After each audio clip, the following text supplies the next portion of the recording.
spending time on the phone, receiving orders, etc. But because it's reserves, they can just make a one-time order once a month, have them on hand, even with clients. They don't have to be in constant contact with us.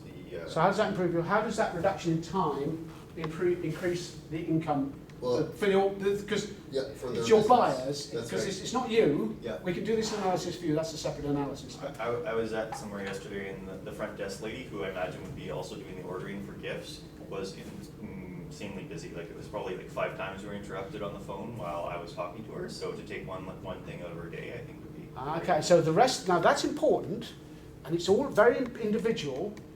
Is that woman a person who generates income or reduces expense? I've sold to financial situations for years and years and years. So if you're a trader and you can say to the trader, I can release 15 extra minutes a day, most trading operations know how much profit per minute a trader will make. That's really easy. That's a TI that you would die for.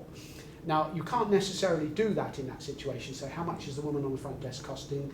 How much of the extra time that you've released is a benefit? But at least identifying that in your head is important. Do you see the point I'm trying to make? TI is sometimes very hard, very specific. You can put it into your proposal. I suspect you couldn't in a proposal about buying your, say, or maybe you could. You could say on average, your admin staff who have an average cost of this much per hour will save 3 hours a week as a result of using our service, and therefore you have a TE benefit of this. Begin to see where I'm going? Anybody got any other ideas on TIs for their own they want to test? Our software allows people to save time because they process data much quicker. So if a laboratory is using our software, they can analyze a lot of data in a shorter time, which means they can do more analysis, which means they can get more income.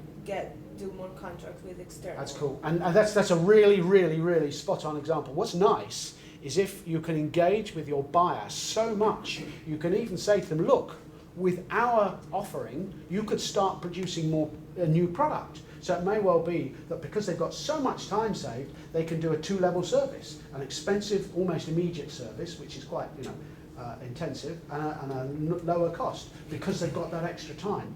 At that point, you're helping your customer to come up with a cost benefit for whatever it is you're buying with them, which is why engaging with them, becoming part of their business and finding out about them is so important. Let's try another one. RE. What does RE mean?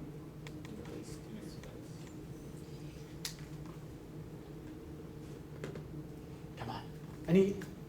To go back to cars, can you think of anything on a car that's an RE? Or you've got another better example? Well, this is not for a car. No, I'm sure it's better though. Okay, so for example, this form filling and checklist allows you to capture your site conditions better. So if something were to go wrong in the future, you reduce the amount of money you pay in fighting a claim or a dispute. That's a really, really spot on example. So the risk of the expense goes down. Now, I don't know whether that's something that you'd thought about for your product before, but had you thought about that? Yeah, it's one of the major drivers. Okay, well that's cool, that's great. But at least now you can see the concept, it fits in really well. But others may have REs that are not so obvious, and you'll see later on when we start doing the exercises that you can try them out. I think we've got one more. What on RTE? Can anyone think of an RTE? I don't think I've ever done more than 3.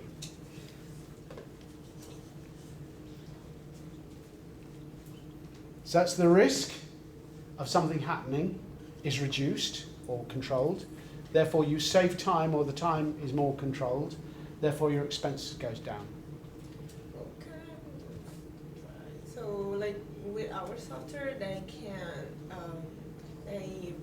have less risk of making mistakes when they analyze data because there is a visual feedback on results.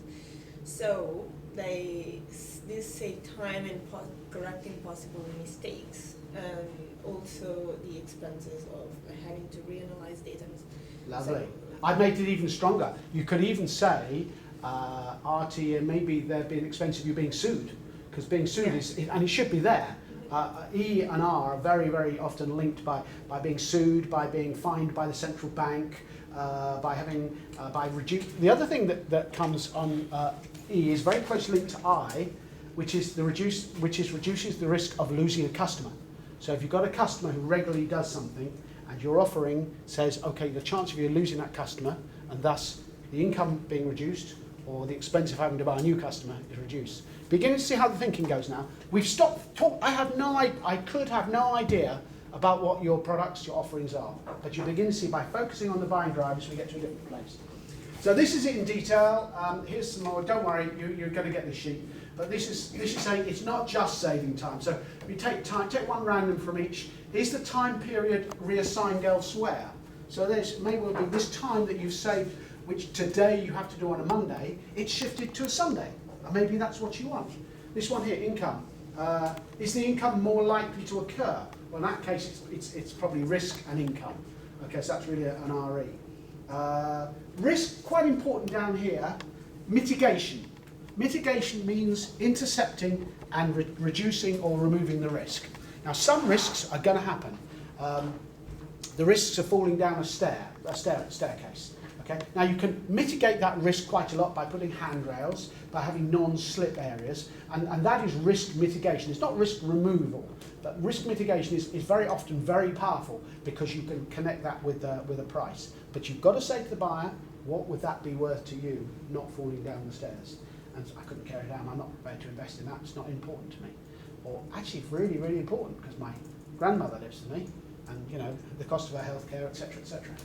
Okay, I think we've done enough on what TARs are. So buying is the same. It's important that you've got products, services and solutions, ideas, visions. If this works, I have done this and analysed in briefings for people raising capital. I've helped people do job applications. You think about it. When you apply for the job, they're not just buying your skills, they're buying your ability to apply those skills sooner than the other person competing for you. You're applying those skills to help them get more income, or whatever it is. So you can do a TARS analysis, a takeaway analysis, on pretty much anything. So selling yourself, selling your ideas, you're looking for the idea that Catherine's shipping company distributes my product, as well as being used as storage. Wow, that's a really good idea. So we could actually cut some of the cost. So I've actually got an idea. I don't have a product or a service, but I've got this idea and I'm influencing her to buy this. This is such a powerful tool. And obviously yourself. Okay, so features and benefits. Everybody's heard about features and benefits. Anybody heard of a FAB analysis? Anybody ever used a FAB analysis? Features, advantages and benefits. It's the classic marketing thing. They look at a product. What are the features, advantages and benefits of this Polycom telephone thingy? The problem with FAB analysis is it doesn't get down to the human level. There is a human, or a composite human if it's a group of people. So this is different from a FAB analysis. So features are functions, gizmos, all the things that you saw here with, you know, trying to sell drills. It's the appearance, the finish, speed, reliability, training, support, backup. These are all quite important things, but they're still features. We'll talk about them, how we use them later. Cost, upgrades, those are features. And there are benefits, what it does for the users, how it helps them to do their job. But they seldom are taken down the line, the way you're going to do in about 10 minutes, down to a tyres. And once you get to tyres, then you can reverse back up to what people are talking about. But those are fundamental features and benefits. So let's have a little test. You'll get all of these notes, you don't have to write them down. And you get them even if you don't buy the book. So, is greater efficiency a takeaway? What do we think? Hands up for yes. Hands up for no. So why do we think greater efficiency is a... Hang on, we've missed a slide out. I'm sorry, there's something going wrong here. I don't know what Majeed's done here. Just 1 second. We jumped a slide. I don't know what's happened here. I'm so sorry. Oh, I see what's happened. You must have clicked it by mistake. Okay. Fundamental picture which is missing.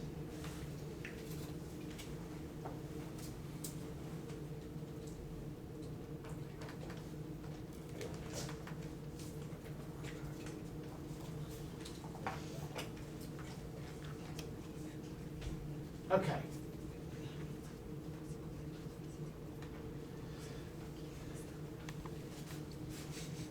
So I've introduced a term which I hadn't explained to you what it was. Okay, so fundamentally, whatever it is that you have all got, they're not buying the half-inch drill, they're buying the hole. In fact, they're not just buying the hole, they're buying the ability to stay in bed with their wife for longer or whatever. So it's what they will take away. And so we've created this term, which we call a takeaway. And a takeaway is another name for the buying driver, the tyres thing. All right, so takeaway is what they will take away. They're not going to take away the stuff. They're not going to take away your research laboratories. They're not going to take away the power of the CPU, the clever engineering. That's not what they're buying. What they're buying is something that's further along. The thing about business takeaways or personal takeaways is the desired effect, which will still be in place a significant time after delivery. Now, significant time might be a few seconds. I'm tired, I'm hungry, I'm thirsty. I paid for this water, instant gratification, just a few moments later. I just bought a property in London, an investment property, and we're not going to get any real benefit from that for another 10, 15 years when we retire. And we'll have a little piet because it's going to be full of people who are renting it from us. But at that point, we'll have a little foot on the ground in London where I can go visit my grandchildren. So the significant time is important. If somebody's selling me that property, and the chap who sold me that property in London, he was really good. He elicited my takeaways. He wanted to know exactly what I wanted to take away from that investment property. And he didn't immediately say, the great thing about investment property is it's got so many tax ramifications. How much money do you earn?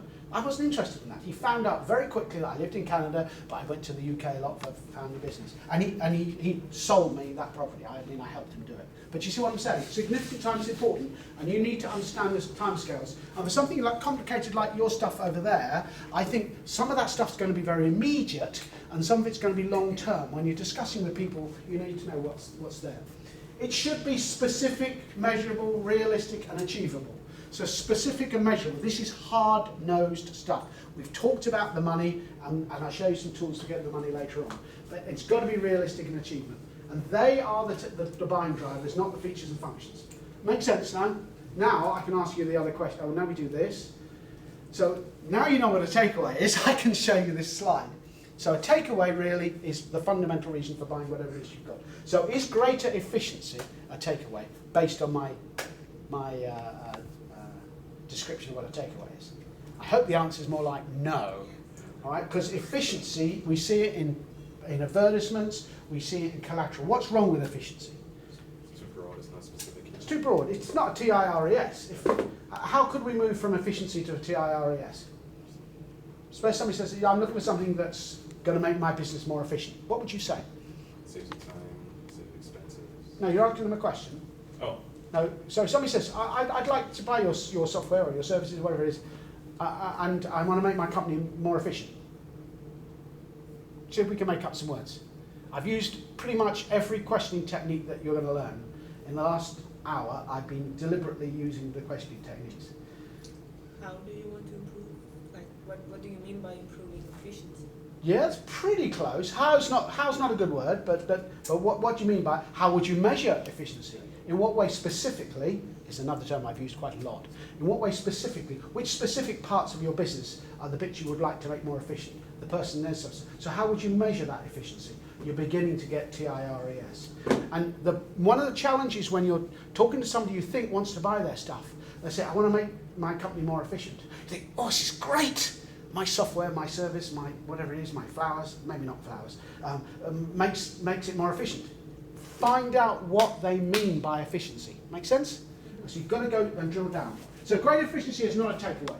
Is 5% cheaper to run than today a takeaway? If you use my lubricating oil in your car, it'll reduce the friction, therefore it'll be 5% cheaper to run than it is today. What do we think? Is that a takeaway? Yes? Yeah. No? It is a takeaway. It's a nice takeaway. All right? Very clear and defined. What about does calculations faster? Fantastic new processor. We think that's a takeaway. So a takeaway's got to have TIRES. So I don't quite see it. What do we think? Does calculations faster? What's the ultimate reason for doing calculations faster? Save time. Yeah. For what purpose? It depends. That's the whole point. It's very context dependent. All right. If I was just a person who liked playing with a calculator for fun, and the faster it went, I'd get. I know this is weird, but it's just an example. All right. And the faster it went, the happier I was. That is a takeaway. I sold software for people who did trading very complex derivatives, you know, futures and options and stuff like that. And every time they spoke to somebody on the phone, they would give them information about what it was they were going to buy. And we were doing fantastically complex calculations to the extent that I would sell the software so that people would put a little tiny kernel of software on every single computer in the company. I mean, the PC on the front desk, the CEO's fancier PC, and when I, as a trader, was sitting there and I'd ask the question, we would send a little piece of the calculation to every single computer in the whole company, and for an infinitesimal fraction of a second, we had fantastic computer power, so we did the calculation faster. And I promise you, it's really cool stuff. But that wasn't the purpose. The purpose of doing the calculation faster was so that I, as the trader, could quote the price lower than the person next door, and the person said, yeah, I'll buy your stuff. So straight away, the takeaway is not does calculations faster. As a result of doing calculations faster, I will win more business, and therefore I will make more money. That's the takeaway chain, as we call it. Whereas if I'm just sitting there messing around with a calculator,